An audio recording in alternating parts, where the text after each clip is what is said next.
Shabbat Shalom, estamos mais uma vez aqui nesse Shabbat com a família Rodrigues, nessa pequena comunidade, a rede, compartilhando e partilhando do café da manhã com todos os presentes. E aí estamos com a senhora Rejane, o senhor Esdras e o senhor Atos Baruch. E aí, senhor Atos Baruch, o que nos manda nesse final de semana? E essa garrafa térmica está atrapalhando? Obrigado. E aí, o que manda? Semana, explica o Pirkei Avot. Essa semana é assim, no Pirkei Avot já diz assim, se você é fiel à Torá, você sempre vai ter uma boa esposa, bons filhos, um bom trabalho e bons amigos.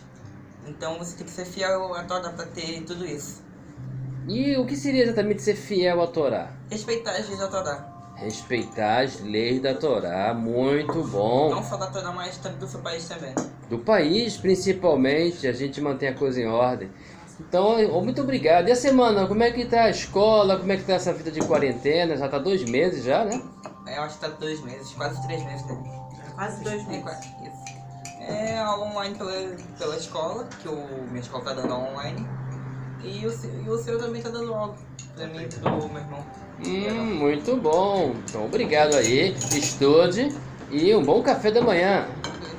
E aí, senhor Yaron, como é que está? Como é que anda você? Como é que anda a vida, a semana? Quais são as novidades? Vamos começar pelas novidades. Que eu tô quase 3 meses aqui em casa, sem ir pra escola, não sei pra nada mesmo. E eu tô fazendo minhas aulas e também vou fazer o Bar Mitzvah. Bar Mitzvah, muito bom. O que é Bar Mitzvah? É quando você completa os 13 anos de idade, aí você vai estar com o filho do mandamento. Muito bom, ótimo, meus parabéns. Vai ter bolo? Não sei. Pergunta se ele tá estudando pra ler a Torá. Tá estudando para ler a Torá, senhor? Sim. Como é que tá? Vai ler? Vou. Em hebraico. Em hebraico? Sim. E aí, tudo bom? A gente vai ver isso semana que vem, então. Eu peguei Diga. a foto. Não entendi? Peguei a vote. Ah, o Pirkei Avot. O que tu tem a nos falar do Pirkei Avot? O que eu estudei do Peguei a vote foi: se alguém te afogar, o outro vai ser afogado também. É verdade. Se alguém te afogar, o outro também será afogado? Sim. Interessante. Então quer dizer, se alguém for baleado, certamente o outro será baleado, se você matar uma pessoa com bala, né? Sim. Interessante isso. Obrigado pela informação, senhor Yaron. E aí, senhora Rejane, deixaria a senhora para depois, que a senhora quer ser sempre o centro das atenções, né?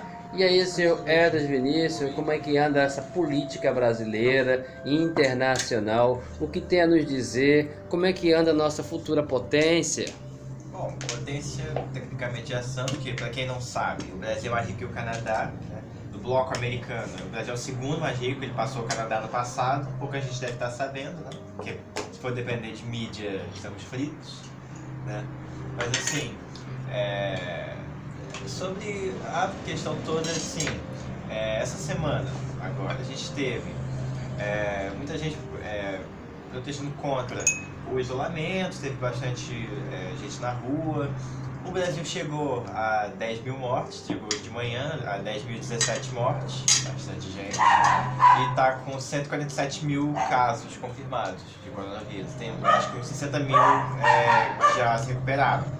É bastante gente, entendeu? De qualquer forma, é muita gente. E assim, o que acontece agora? Temos que tomar cuidado, entendeu? O máximo possível. E se falar que também teve aquela ida do Bolsonaro e os ministros até o STF para poder fazer o pedido da liberação do dinheiro extra para futuras crises. Porque o STF ele controla uma quantia de dinheiro muito alta, que são cerca de 30 trilhões de reais que eles têm disponíveis para poder de controle, entendeu? É muito dinheiro.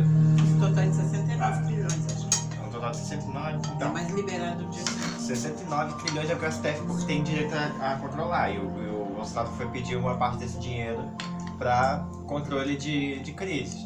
E eles já iam liberar, só que quando o Paulo Guedes ele começou a falar, ele totalmente apontou o dedo na cara dos ministros, do STF, eles liberaram, entendeu? Mas assim, ele realmente xingou eles, de certa forma, apontou que eles são a razão da classe do Brasil e tal.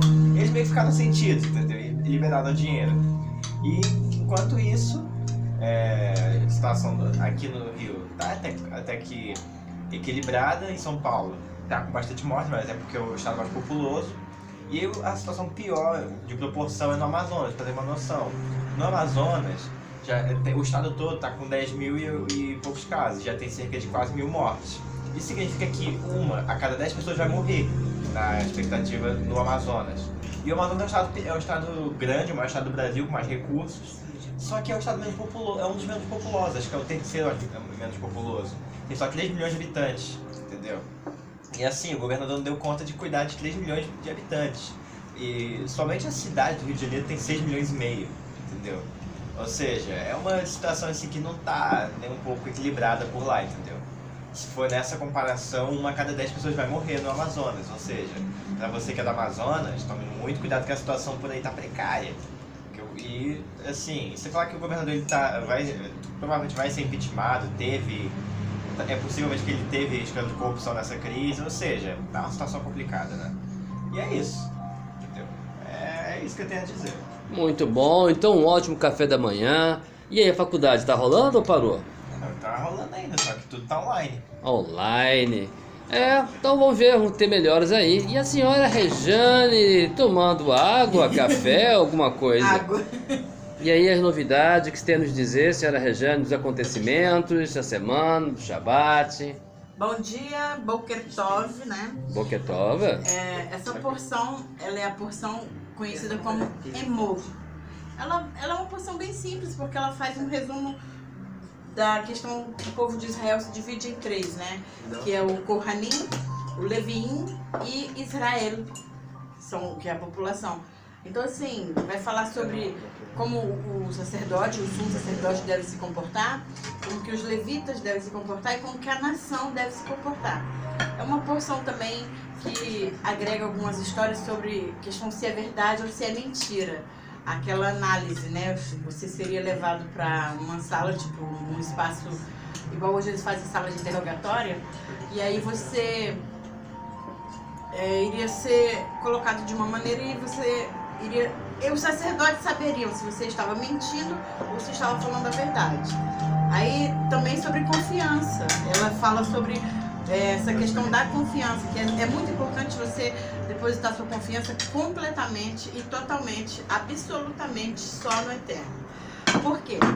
Né? Tem uma historinha bem engraçadinha que se passa nessa porção. Havia 2 irmãos e todos os anos eles levavam um sacrifício lá no templo. Eles nunca haviam faltado um único ano, que era o período de Pessa, né? Eles levavam para fazer lá em Jerusalém. E aí os vizinhos sabiam que eles viajavam e aí eles ficavam meio em alerta, né? Os vizinhos, ele vai viajar, então a gente pode fazer um furto, eles são muito ricos. E aí eles viajaram, eles fecharam a casa e foram lá fazer o sacrifício, né? Aí alguns dias se passaram, quando eles retornaram, a casa estava intacta.